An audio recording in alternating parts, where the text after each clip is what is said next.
Hello, and welcome to today's Environment and Energy Leader webinar titled Taking Control of Your ESG Strategy, How to Demonstrate Accountability and Credibility with Technology, sponsored by Intellex in partnership with Datamaran. My name is Jessica Hunt, and I'm the Director of Live Events for E&E Leader.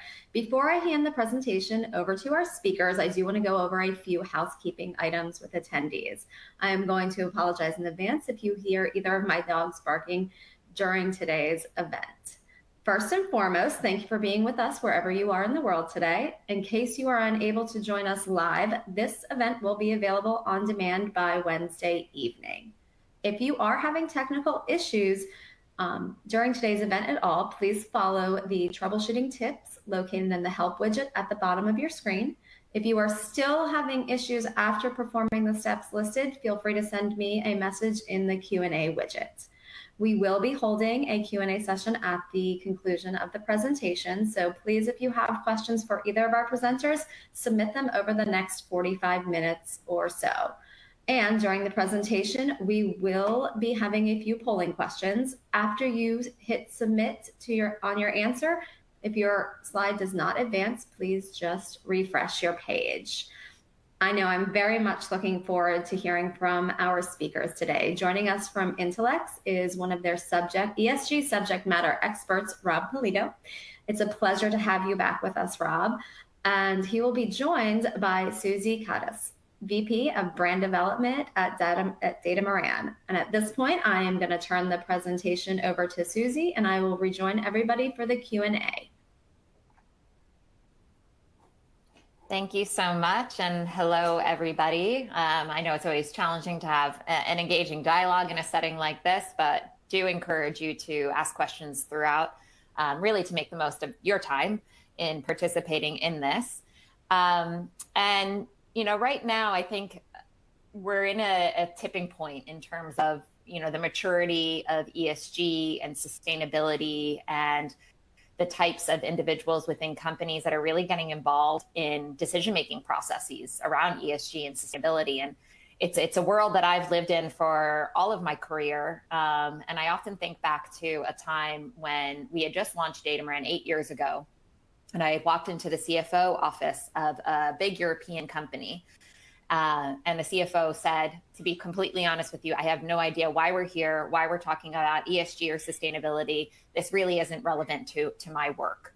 And essentially what we did through our platform, which I'll tell you a little bit more about later, is showed how other companies in the industry were actually reporting on a whole set of ESG issues, just weren't labeled as ESG within their financial filings. And once we were able to use that data and that technology to show that, the CFO tuned in, immediately said, okay, let's talk. So I think, you know, that's very much why we're here today, is that companies realize they need to get better control of their ESG strategy.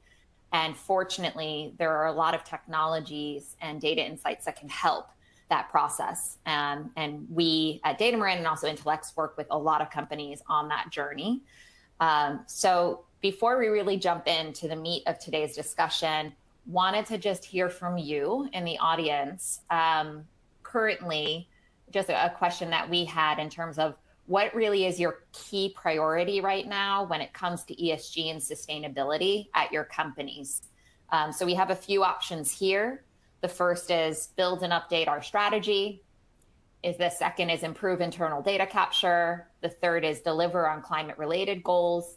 The fourth is monitor regulatory developments and emerging risks. And then the fifth option is other. And if you do choose other, please put that in the chat what other actually is. It would be useful for us to know so we can, you know, focus on some of that for today.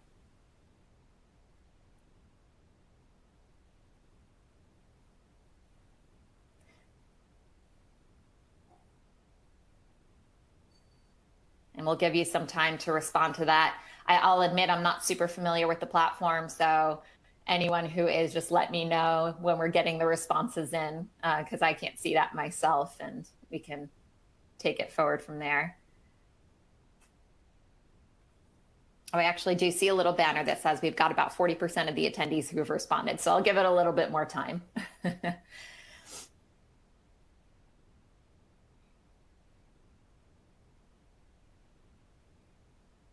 And obviously, I'm sure a lot of you are focusing on a wide spectrums here, but really we're curious, what's the most important need that you have in your company right now? I'm going to move on, see what the results are. And it looks like the majority are really focused on building and updating your strategy, which makes sense why you're here. So that's great. That's what we're going to be focusing on throughout the conversation. And I think it just is really reflective of where we are in the market today, because essentially when it comes to, the pressures that companies are feeling, it's coming from a variety of different players in the market. The pressures have always been there, but much more in the form of sort of voluntary initiatives, standard setters that really put out recommendations and guidance on how to think about these issues, how to report out on these issues. But what we've seen consistently over just the past decade is that what was once voluntary is now mandatory. And there are significant developments taking place in both Europe, but also here in the United States to really move that conversation from that voluntary space to that mandatory space when we think about reporting and disclosure. And when it comes to the investor pressures as well, there's also, let me see, sorry, I'm just getting that check. My media player is selected. It is indeed. Is there trouble with my audio, Jess? No trouble. Nope, you're good. Okay, you great. I'm signed on as an attendee. No, I'm signed on as an attendee as well, and I can hear everything. So you're good. Okay, great. So just going back to these pressures, right, that we're seeing in the marketplace, and really it's, ESG is essentially moving more into this compliance realm, but it goes beyond compliance. Really, it's also about that value creation opportunity. If corporate leaders are really looking at ESG as just a compliance issue, my gosh, you are really missing out on a lot of differentiation opportunities within the market, but also just that opportunity to take control of the story. Because essentially, when you wait for regulation, you're going to be lagging behind so many companies that have already been thinking about this and turning ESG, as complex as it is, really into a competitive advantage. But I like this headline from Fortune because it also talks about the competitive advantage piece aligned with this calling piece. And I think that's what we're seeing in the marketplace too, is that really corporate leaders have to be authentic. They really have to be authentic about what is their purpose beyond obviously making profits for your company. That's really what keeps things rolling. But at the end of the day, how are you contributing to wider set of issues like social inclusion, as we saw with the Black Lives Matter issues, like mental health in the workplace, as we saw, just with COVID impacting so many people, like geopolitical conflicts, as we're all experiencing right now. So corporate leaders are really under a microscope to show a bigger purpose.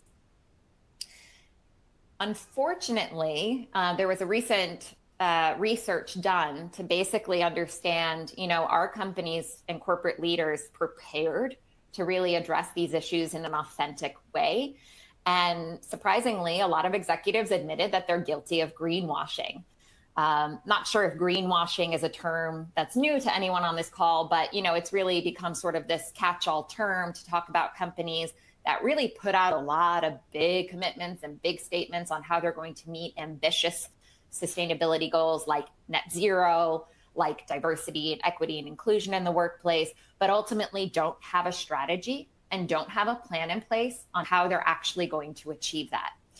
And given my career, because I started off working at the Global Reporting Initiative, one of the biggest standards in the world for this, I think a big part of that is just the experts who have been working on these issues were sort of working in a silo. They didn't necessarily have a seat at the strategy table with other executives. Fortunately now, and I see this in my day-to-day work at Datamaran because I'm sitting at the table with my clients at executive and board meetings, they're now being called upon to really help drive the strategy of a company and avoid the serious risks that come with greenwashing.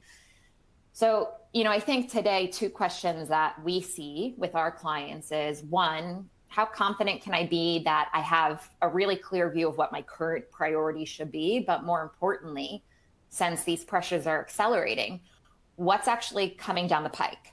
Do I have a clear view of what I should be anticipating and where things are moving when it comes to regulation, when it comes to policy making, when it comes to public opinion, when it comes to how my peers and competitors and partners are thinking about these issues?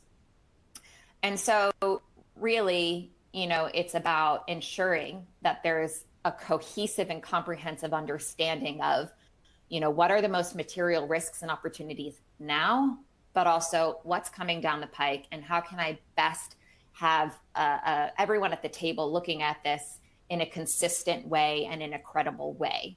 And this is just a statement from a report from the conference board where it speaks to that C-suite really needs to build consensus on these issues.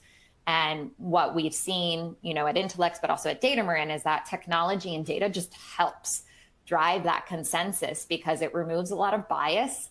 It builds credibility. You have evidence, you have an audit trail. So that's really the advantage, that technology and data can bring to this dialogue. So with that, we've got another question for everyone in the room, another poll. And the question really is just, how often are you actually talking about ESG and sustainability issues with the executive and the board at your companies right now? And so the responses are quarterly, annually, ad hoc, as information is requested, or never. So I'll just give you some time to respond to that question.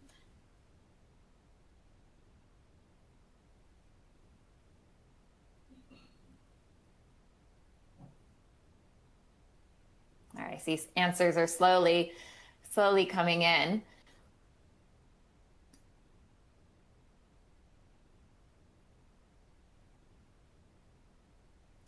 And, just as you're responding to this, I'll tell another story, since I like to tell stories because I think it helps make this real.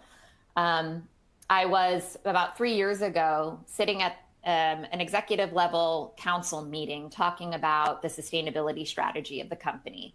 And through the Datamarin platform, our clients were able to essentially identify that there were two issues that were becoming more prominent in their industry: human rights, diversity, equity, and inclusion. We were at the table talking about this, and because they were able to show the evidence and the data to prove that these were issues that were becoming more important, they were able to essentially get the buy-in from the other executives at the table. The buy-in to really do something about that and say, let's review our internal policies, make sure those are really up to par, but let's also ensure that the way we communicate out on this is clear. So, investors, regulators have access to that information. Lo and behold, 3 years later, 2022, majority of the shareholder proposals for this company, but also all companies in their industry, focused on these two issues. And so the clients came back and said, because we had used Datamarin to essentially monitor how this landscape is changing and see that these two were emerging issues, we felt really prepared when those shareholder proposals came in. And now, this conversation is something that they're having actively with executives and the board on a consistent basis. So I see we've got some responses in. Let's take a look at that. So it looks like there is a consistent cadence in terms of quarterly, but also ad hoc as information is requested. And, follow-up question I would ask, and feel free to type this in the chat, is that information request channel happening more often? Are you seeing that there's just more requests coming in? And if so, what do you think is driving that? So maybe we can get a little dialogue going in the chat. So I've been talking a lot about, what's happening in the marketplace, really these external pressures that we're looking at. And that really gets down to what is Datamarin and how do we work with companies? So just to contextualize a little bit about where I'm coming from, Datamarin is really the only software solution in the market that helps companies define their ESG strategy and capture relevant information that can be used for C-level and board-level decision making. So really, the way that we work, for instance, with Intellex, is companies will want to ensure that the key goals, the key focus areas that they're prioritizing, the key issues are really the ones that they should be focused on, and they'll use Datamarin for that. And that will just help them better understand, what's the goals, what's the internal data that they need to collect in order to, better communicate out, but more importantly, have a really good grasp of these issues and mitigate risks and secure opportunities early on. And what we're seeing with the regulatory developments flagged here, like the EU sustainability reporting standards and the SEC climate disclosure, is that actually this time it's really focusing on that strategy piece as well.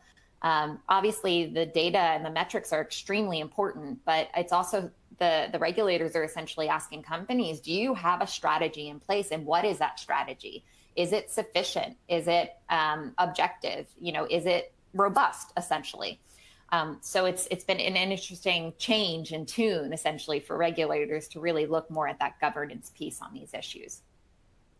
And so, from our perspective, how does technology help? Well, with Datamaran, essentially, Datamaran is a platform that's constantly scanning a variety of external data to really pick up on patterns to help companies understand, what are the issues that are really emerging in regulation and policy making, but also how are other companies reporting out on those issues within both their standalone ESG and sustainability reports, as well as their 10K reports? And then also, how is this being positioned in the media and the news? So essentially, it's this multi-source perspective to help validate, what are material issues for a company operating in any sector and any geography, but also, what are the issues that we're starting to see move into that policymaking landscape and emerging in that courtroom of public opinion. So ultimately, it's really about getting this outside in perspective to ensure that your position as a company on these issues is really meeting and anticipating the external pressures that you have to respond to. That's a data-driven and dynamic approach that variety of companies we work with are using really to inform their strategy at the top level, but more concretely thinking about materiality, thinking about risk management, thinking about reporting. So companies globally are really using that to create that consistent process and gain that consensus at the C-suite level. And just to give an example of how does technology help flag, what's emerging, what's on the horizon? Well, I guess you could imagine, let's say you have an army of analysts who are constantly, using search engines, Googling, trying to find out what's happening in regulation, policymaking, the media. Essentially, the technology is automating that process, and it's consistently monitoring what's happening in the landscape to then flag, hey, there are things changing. And in this example, essentially what you're seeing is that we're looking at a particular industry and showing what are the issues that are emerging and becoming more important. And in this case, we're looking at an issue like critical incident management and response. And that's something that has increased in momentum over time. And specifically, that's because there's more policy making around that issue. So, just to give you an idea of how technology can help and really make that process more rigorous, more robust, but also more efficient at the end of the day, because who doesn't want to gain operational efficiencies? And because of it's data-driven and dynamic, that's actually where a lot of these big influencers like regulators and investors are starting to put pressure on companies. Are you actually using technology? Because that is best practice. It is best practice to have a data-driven, objective, and dynamic process for this. And that's, something that's top level at the strategy piece, but then it's trickling down throughout the organization. And that's where Rob can speak much better than I can from the intellect's perspective. So, I'm going to pass it on to him. But just to sort of end that, with real life examples in terms of the benefits of technology for strategy setting around these issues, here are some of your peers talking about the benefits. One, it's about building credibility in that process, but also in the insights that you have to guide decision making. Two, it's about, engaging and building engagement at the executive and the board level and building that education and that understanding of these issues, taking control, right, of the ESG story. And three, it's also about ensuring that strategic alignment across processes like sustainability and like risk management, so you can have that consensus again across the enterprise. So I'm going to pass it on to Rob, but I believe there's a poll as well here that we wanted to ask beforehand, and that is, how are you communicating with other types of internal stakeholders across the company about these issues as well. So, not just executives and the boards, but, sort of trickling down throughout the organization.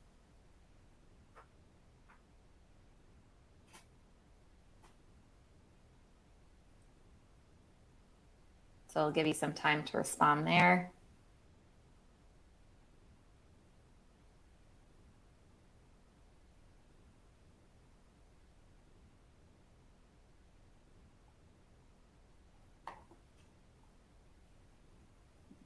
There's a great question in the chat regarding about what stops a committee from designing by tyranny of the mob, and therefore lowering the bar by building on the worst option instead of the best.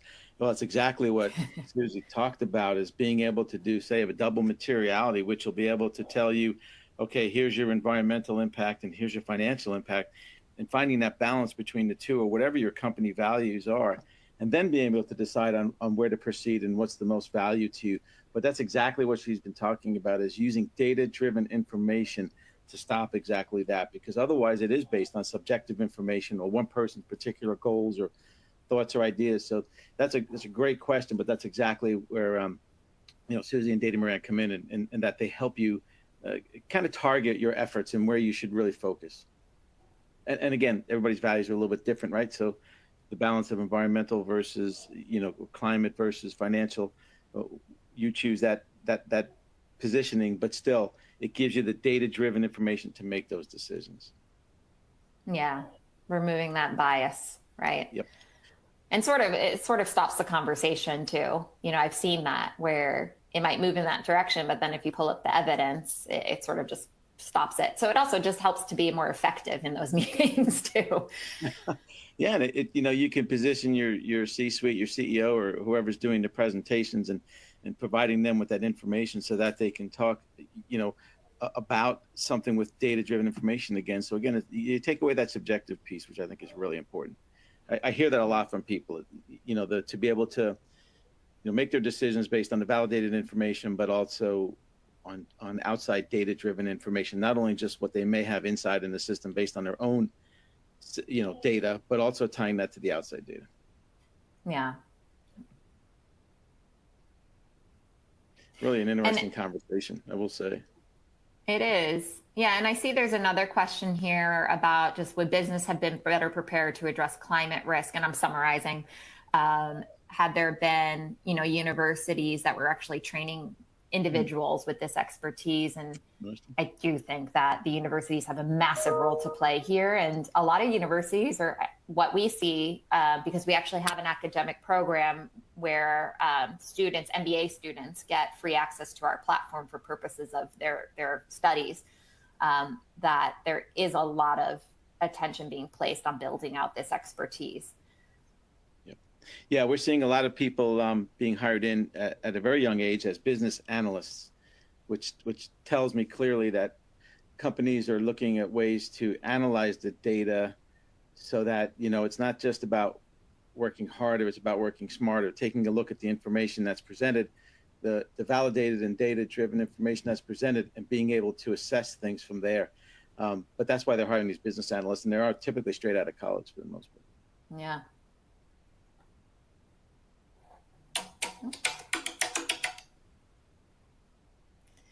All right, so it looks like we've got some responses, and as you can see here, Rob, majority are also talking about these issues kind of across the organization as well. So perfect transition moment for you.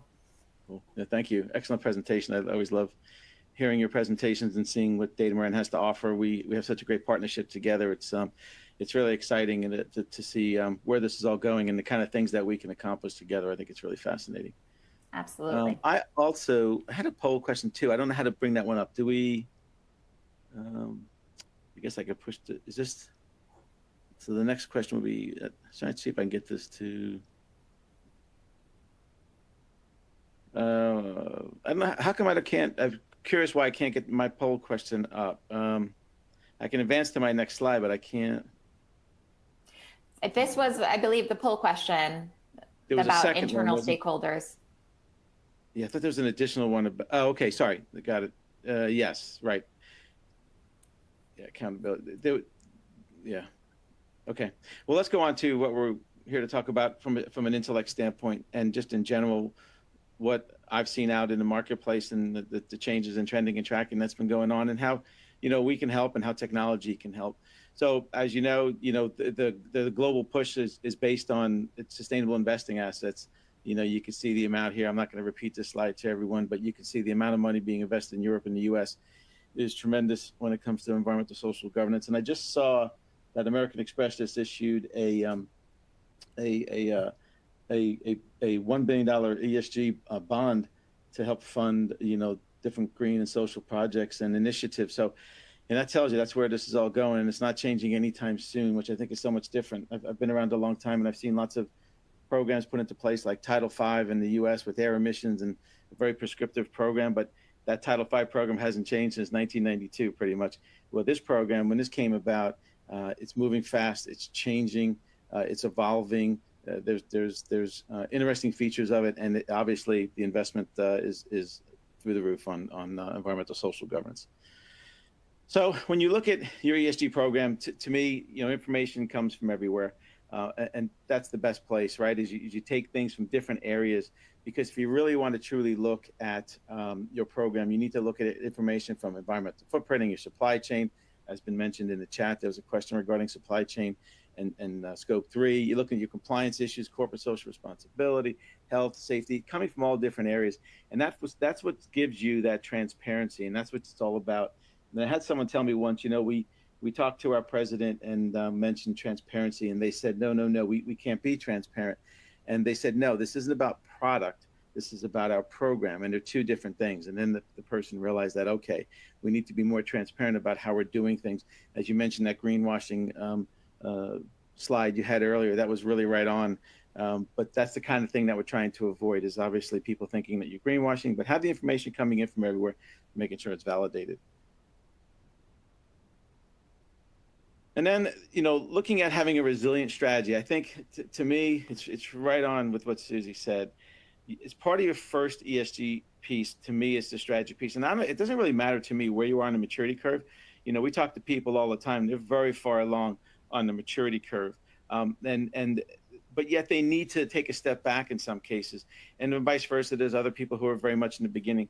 But either way, you need to set that ESG strategy. And the way we do it is we tie in, data moran to be able to do a materiality assessment up front, do at least an initial one up front, where you can then look beyond just the typical scope 1, scope 2 indicators, or even scope 3. Maybe look at other areas that you should really be starting to strategize early on, so that you can then look for those risks and opportunities in your program at the start.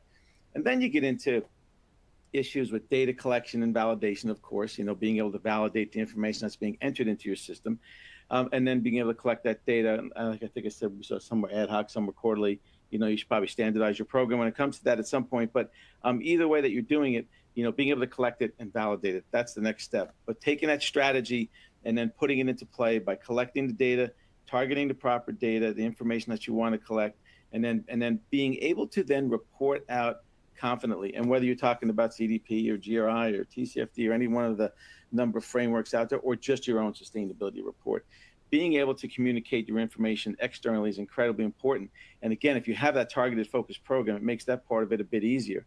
The other piece that to me is lacking in many of the programs, and I think is most fascinating, is the internal piece of it. So, everybody's really working on external communication, folks focusing on a CDP or a GRI or their own report or what's on the web or putting things on their website.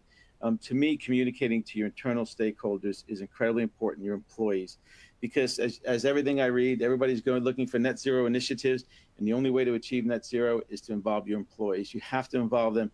You have to let them understand why you're asking them for information, what you're doing as a program, the great things you all are doing for the community that you manufacture in or operate in, what you're doing for your employees, what you're doing for their families, what you're doing for the communities and the climate. Communicate that internally.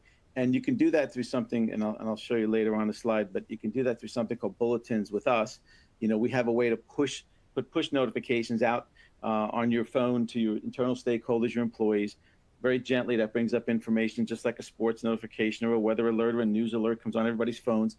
And they can interact, and they can see that you have a new ESG program, that you reduce your carbon footprint by 20%, that they need to submit their water data.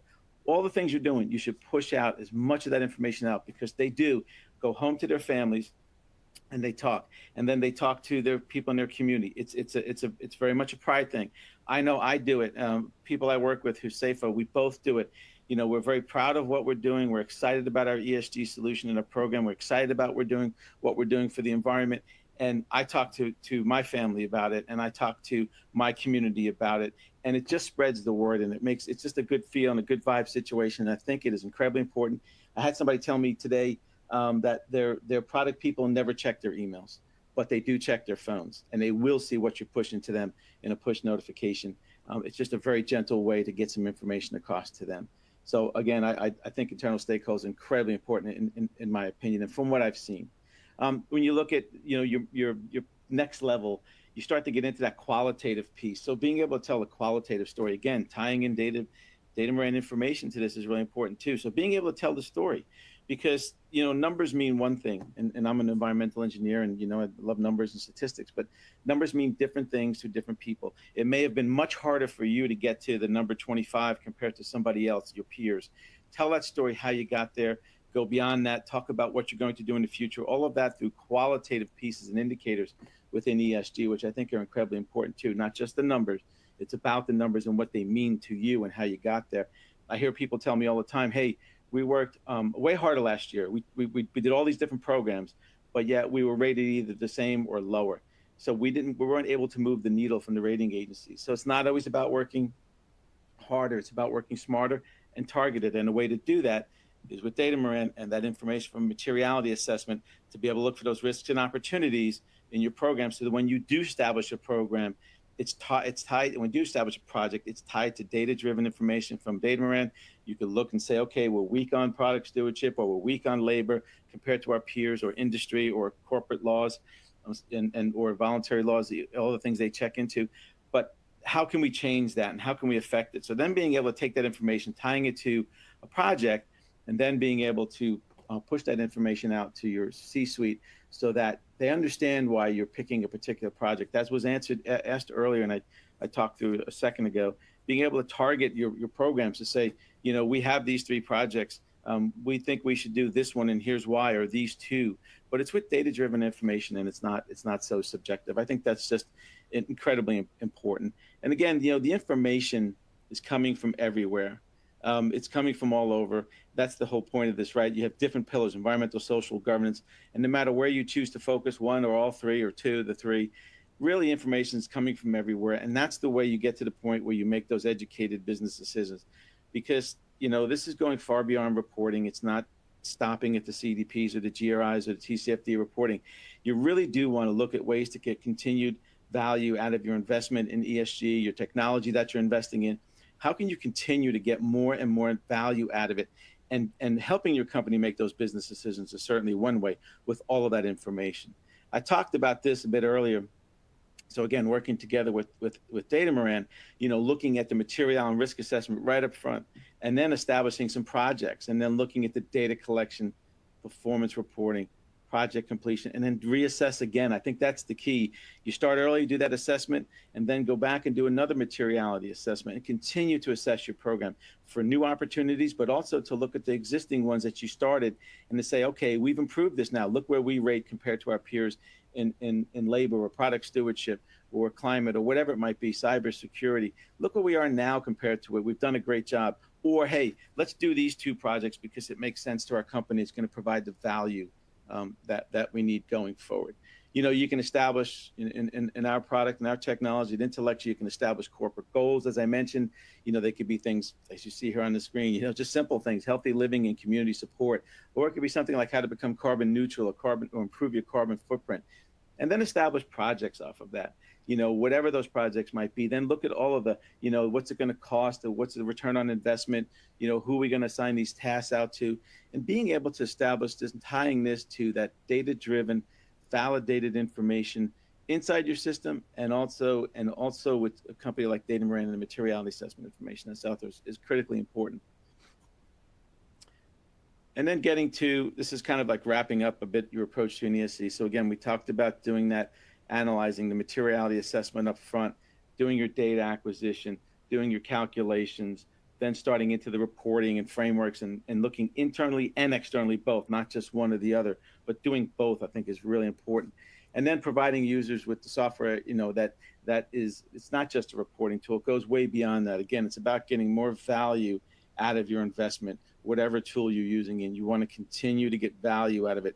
This is really interesting information, and it could be so valuable to your company. Just continue to assess, continue to get that information out, be transparent as possible, make sure you can validate everything, and then you have a great program in place. And then just looking at, this is something, a scoring dashboard from Datamaran. This is just some basic information on, looking at external views, industry, your peers, news flows, mandatory regulations, kind of looking at very quickly, where things are trending and tracking, where your peers are scoring high and where maybe they're scoring a little bit lower, so that you can then start to assess how you compare against those. But again, it's using that data-driven information I mentioned earlier. Internal communications, the bulletins, this is kind of what they would look like. Come to your phone, just a push notification. It's very gentle. It's not invasive. They can decide to interact with it. They can just read it. You can ask questions of it. Again, it's a great way to communicate with your internal stakeholders, who I personally feel are incredibly important to any program that's out there.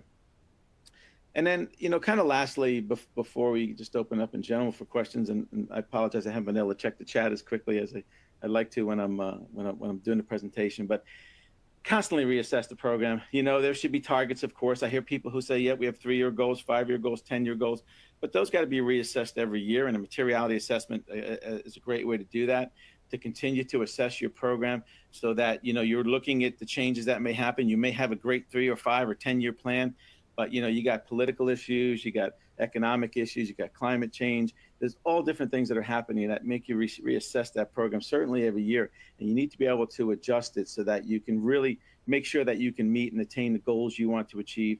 And again, you're doing that with data-driven, validated information so that you can make those really, really great educated business decisions and get so much more value out of any technology that you're using. That's what I have. I guess we turned over for questions at this point. Additional questions? I can't see the chat too much here. See.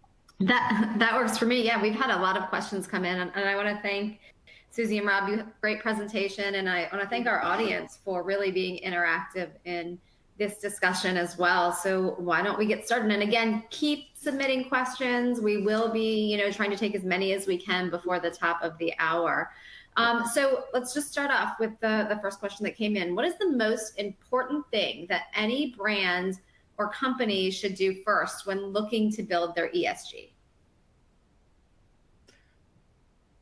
Susie, I can answer that, but I'm sure she can too. To me, it's about that strategy right up front and about doing a materiality assessment so that you can then establish your risks and your opportunities. You may find that you're in well positioned in certain areas, and maybe you're set up for exposure in other areas, and then look to how to correct that. But Susie, you might have more information on that.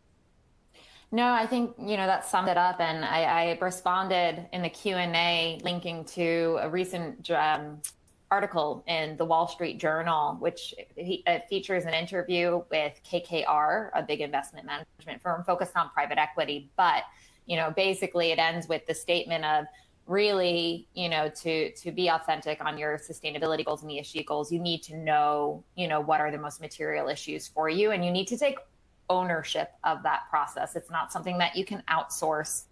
It's something that you really need to do in-house, and you need to do it sort of consistently, not just every 4 years, but really, year over year, quarter over quarter. So I think it gets down to, again, just knowing really what are your most material issues. And I think, Susie, don't you recommend like quarterly updates within your materiality assessment as a standard, something like that? Yeah, I mean, Datamaran automates it for our clients. So essentially, once you've gone through the initial analysis to really understand your material risks and opportunities, it updates that on a at minimum quarterly basis for you. But you can also check in, monthly if you would like to see how issues are moving, and then that just really shows and enables a more proactive view of, issues like human rights are changing because there's more, regulatory pressure for companies to do something about that, for instance. So absolutely, in today's market, I mean, things are moving fast. So having a good pulse and a good cadence around that is key. That's true, and things do change. I know things are tracking in one way, and they look like they're going in a certain direction, and then you may do another assessment and find out things have changed a little bit, have slowed down, and some other areas picked up. So it's really good to stay on top of that. And that's why I mentioned just continue to reassess your program, because things change quickly, and being able to be a bit nimble and being able to then redirect a bit is really, really important to any ESG program. Yeah, absolutely. Fantastic advice. Now, what about, this is kind of a piggyback question, what about for those, somewhat newer companies or organizations? How do you get them started on their ESG journey if, they're somewhat of a newer company? Yeah, so we work with, there are private equity firms, for instance, that use Datamoran to essentially identify the material issues for their portfolio companies. And using industry benchmarks as a proxy of what are the issues that they should be thinking about when you operate in a particular industry and in a particular context, right? They might be smaller, they might not have necessarily as many regulatory requirements that they need to heed, but ultimately, I mean, all of these developments are putting pressure on these leaders, and you're actually, I think, at a massive advantage if you're a smaller entity or a newer entity, maybe not even smaller, because you can sort of bake that into your DNA. We work with Organon, which is a healthcare company that spun off of Merck end of last year, so maybe 9 months old now. They used Datamoran the minute they started to set their ESG strategy, and then that's just given them that foundation to really move forward in a focused way. Yeah, it's a really good question, actually, and a good point. And companies are tying executives and even at different levels in the company, tying their performance to environmental social governance. So it is being tied together now. So it used to be you could pick and choose things that just may look good or may be the biggest value dollar-wise to your company, but it's not just about that anymore. There's a bit more of a balance that's out there. And then the other thing is, like I mentioned earlier, the gamification and doing that through what we have called bulletins is really cool, because then it does help change your employees' behaviors. And maybe you could offer rewards if they're doing certain things. You can offer a gift card or something like that. There's different choices of things that you can do. You can make it a little bit competitive between locations or teams by pushing this information out to them. So there are ways to do that. And I think it's actually a very important piece of it. So I agree. I think, it does, in many cases, it is tied to performance, and whether that performance is a location's performance on reducing their carbon footprint, or whether it's your CEOs or your C-suites, overall company performance being tied to ESG and being able to meet certain targets too. It's the same, and it doesn't matter whether you're public or private anymore. It's completely changed. Yeah. It used to be back in 2008, if you were a public company, those are the ones that everybody targeted, and that was it. Public or private doesn't matter anymore. If you're a private company, chances are you're supplying something to a public company, so you're being asked for information.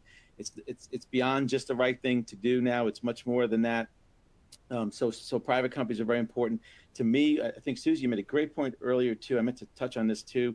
Is using it, I don't mean to say a public relations tool, but certainly as a marketing tool is so important. I received, and I didn't do this on purpose, but it really hit me when I got it. I received a pair of jeans in the mail the other day. I ordered them online, got them. Beautiful tag on that. Talked about how they were washed in the most sustainable facility in the world, and that meant a lot to me. And it means I'll buy more from that company. And I try to look for products like that anyway. But it was really cool that they had that on the label right up in front, so they use it as a marketing tool. And I've gone back and I've ordered more from them. The same thing with running shoes that I buy. I look for ones now that have something in it that's sustainable. Whatever we can do. If it's 10%, 20%, the best we can do.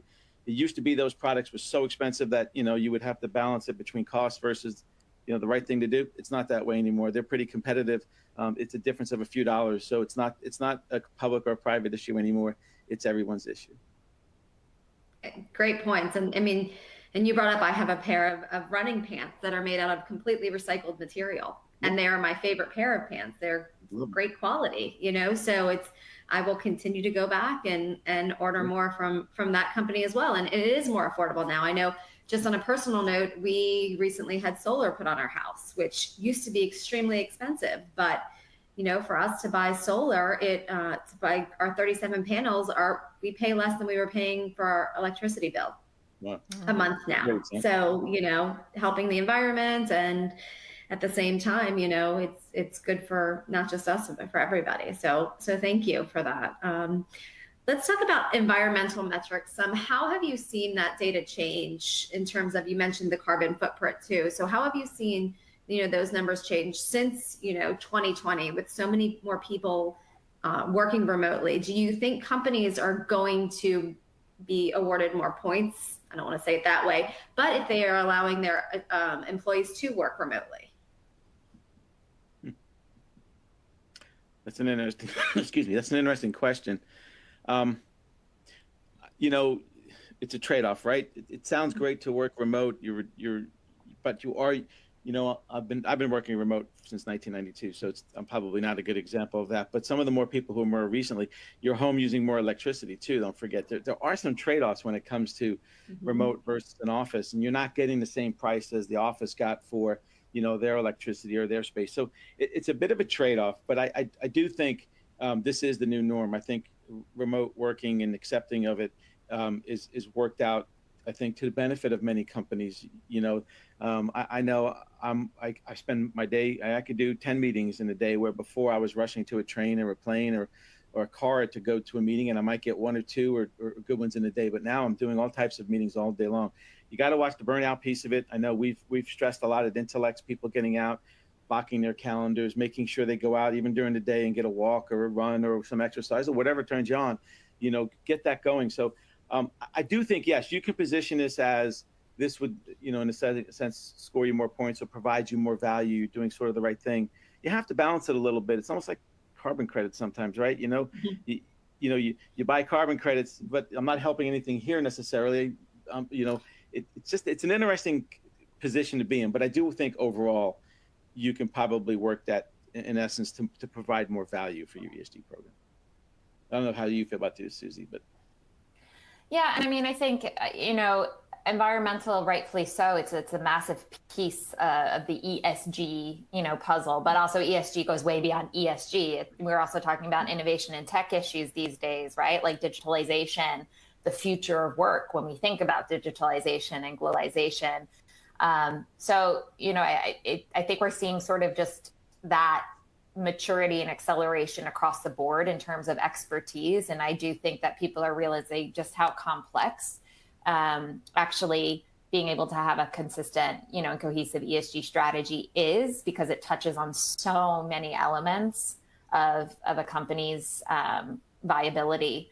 So, it's interesting because now you're seeing some companies, I think Google is hiring for like hundreds of sustainability experts to join their team across product, across supply chain, across corporate strategy. So we're just seeing, a maturation in the market.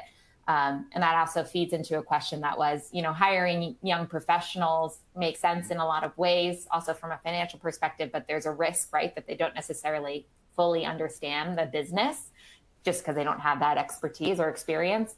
And, I responded to that, not sure if everyone saw, but, that's exactly where having, technology in place to really back that up becomes also essential, because, you don't want that intellectual capital just housed within individuals and junior individuals. You really need that housed in a sort of a system.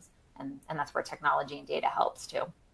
I think it's interesting too. I think in the U.S., depends on where you are. I think in the U.S., there's a little bit more consistency on the environmental end of things, a little less on the social and governance. It's a little bit newer, where I think in Europe, it's the opposite way around. There's been a little bit more focus and a little bit more inconsistency on the environmental end, and then social and governance was well covered. So it depends on where you are too, but it is an interesting question. And then the other one that came up is about looking here, the government sector. I think the government sector has been a little bit late to this, but I think we've been hearing more and more from them in terms of looking at solutions now. It's becoming, different authorities that are out there, like court authorities, different government entities have been starting to kind of come around and to realize that they need to be part of this too. So they've been a little bit later in the process, but I'm starting to see more and more. I will agree with you on that, only because my husband is a supply officer for the Navy, and so he deals with this now firsthand. Not just, getting American contracts from, they've got a whole list of things, but now this is something new. So it's just like everything else, it's making its way down into the government. So a little bit slower. Yeah. And we were actually at an event, Rob, where the head of energy resilience from the DoD, the Department of Defense, as well as the chief sustainability officer for the White House, presented. And I think they made a really good point that if you are implementing these own policies, look at their value chain. I mean, they're the biggest buyer in the United States, right? So the influence that has if government really starts to think strategically about this as well, that's just a massive domino effect too. Yep. Definitely. We actually just got this question, and I was gonna go to another one, but I'm gonna touch on this one first. Can you guys talk about the importance, if any, of the life cycle analysis and the development of corporate ESG strategies? I just saw that question. It's an excellent question, and we are seeing more and more life cycle interest. So a couple of different versions of life cycle. One would be just a continued, I almost call it like the plan, do, check, act of your program, to continually assess your program. That's sort of a life cycle assessment within ESG, but we're also seeing an increased interest in, I make a product, there's 5 different components of that product. I need to calculate the emissions at for each one of those products within the main overall product, the different components. We are seeing lots of that. That's starting to really, probably one of the faster growing areas right now is looking at the product itself and kind of the life cycle analysis. And can you replace one of the pieces of the components because perhaps it's skewing things in the wrong direction, and looking at that. So yeah, we are being asked more and more for that. At least we are at Intelex. I'm not sure, Susie, whether you see a push on that on your end. Yeah, I think the companies we work with are all looking at that. But this is, again, where Intelex really is the best person to speak to on this. Data Moran is much more about that sort of top level strategy setting, where if you want to get deeper then into like a life cycle analysis, Rob is your guy. Yep. Great question. So thank you to our attendee who asked that. Let's talk a little bit about EHS. So what is the overlap in integrating EHS software towards ESG goals and vice versa? I don't know that I would say there's necessarily an overlap. I think they just fold beautifully into environmental social governance. To me, as I showed on one of my slides, where the MSCI slide, where data is coming from everywhere, to me, and if I understand the question correctly, I think that all just folds in under ESG. I've always thought ESG is the overarching program, and then everything else was kind of below that, in the sense that if you get data from those other areas, that just enhances your ESG program. So I think it just ties in really nicely. I don't think there's an overlap in an integration of an EHS software. I think, like for us, we have lots of customers who are using us for incident management or auditing, and now they come back to us for environmental social governance software. So it's really a nice tie-in, because they're already calculating their lost time rates, which we can use in environmental social governance, or they're already calculating their audit scores and looking at information regarding audits or JSAs or something else within environmental health and safety, or even air permitting. They have information, they're doing calculations with our ACT software for air emissions, but that can be at the asset level, but that can be aggravated and moved over to environmental social governance to be able to use that as part of your full picture environmental social governance program. So I don't think there's an overlap.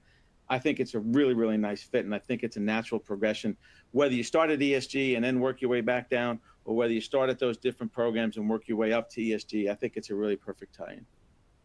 Yeah. Susie, did you have anything to add to that? Or just basically whatever Rob said was perfect?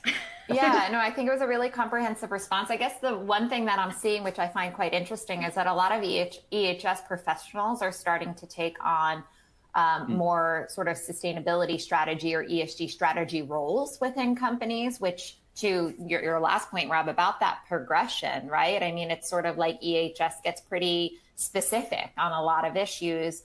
And, a lot of it is compliance-based for organizations too. So it sort of makes sense that those people that have that experience are being elevated into more of these strategic roles to think about the bigger picture, because we're just seeing, that type of rigor needs to be across the board on sustainability. So It's an interesting dynamic that's at play.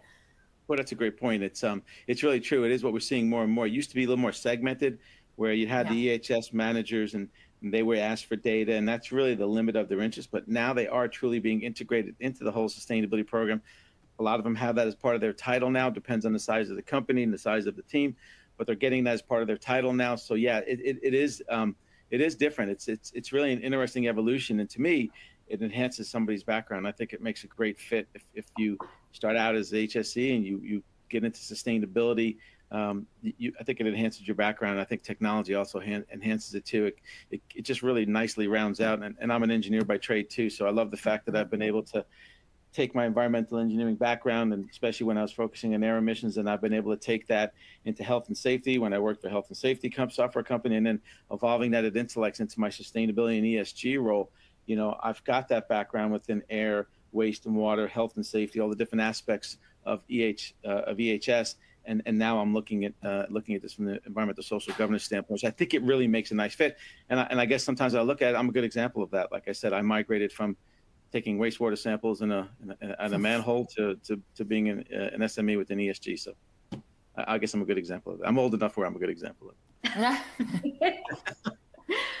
Well, we are getting close to the top of the hour, so I think I'm just going to leave the floor to the two of you for, any big takeaways you want for, our audience to have, as well as maybe some trends that you see coming, in the next year and beyond. So, Susie, would you like to start?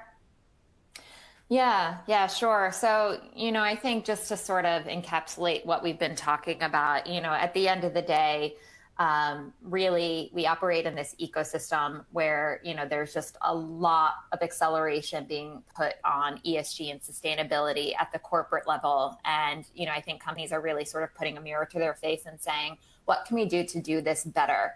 And that's where technology and data just really becomes your ally, right? Because it's not just about providing, rigor in terms of process, but it's also about ensuring there's a consistency in the way that you look at this landscape and the way that you look at this information. Because, traditionally you might rely on humans to look at this, and we come with bias and we see things differently. So, to build that consistency, to build that systematic process, and to just build that credibility at the end of the day, this is where technology and data really become your allies. Yeah, I completely agree. Transparency is the key, making sure you have validated data. I'm going to push again, don't forget about the qualitative pieces of it, because qualitatively you need to tell your story, and you need to tell what those numbers mean to you and how you got there. Throwing numbers out and saying you achieved this or achieved that. First of all, what's your baseline year? You need to pick a good baseline year. You can't go back to 2010, 2008 in most cases.